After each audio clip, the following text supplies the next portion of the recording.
कहानी बूढ़ी दादी की है। एक दिन दादी अपने पोते का कमीज सी रही थी, तभी पत्र आता है कि आपका बेटा अब अच्छे कॉलेज में पढ़ सकता है। और दादी भी बहुत खुश हो गई, उनका बेटा भी खुश हो गया। फिर दादी जी बैग सीने लगी अपने पोते का, क्योंकि उनका पोता अच्छे स्कूल में पढ़ेगा। पोता भी उनका खुश हो गया बहुत।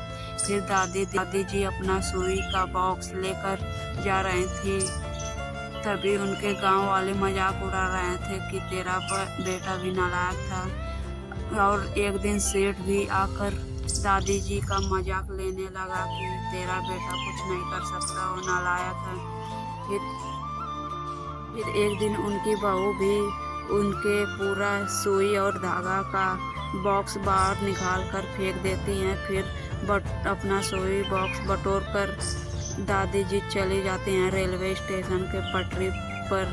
फिर वह चलते चलते एक स्थान पर जाकर बैठ जाती हैं। फिर पीछे से एक बाबा आते हैं। बाबा कहते हैं, क्या हुआ दादी जी?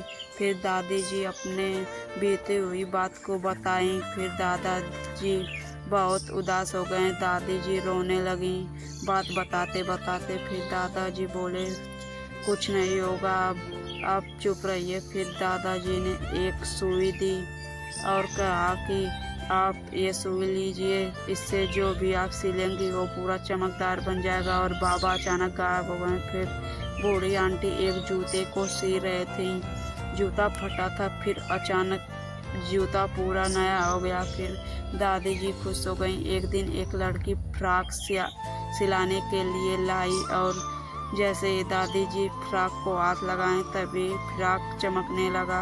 और एक किसान के खेत का अनाज नहीं हो रहा था, दादी जैसे ही सुई से सी बोरी को अनाज हो गया। फिर पूरे गांव वाले जुटकर दादी जी के पास आए। दादी जी हमारा काम कर दीजिए, हमारा कपड़ा सिल दीजिए। फिर दीजिए, किसी को मना नहीं की।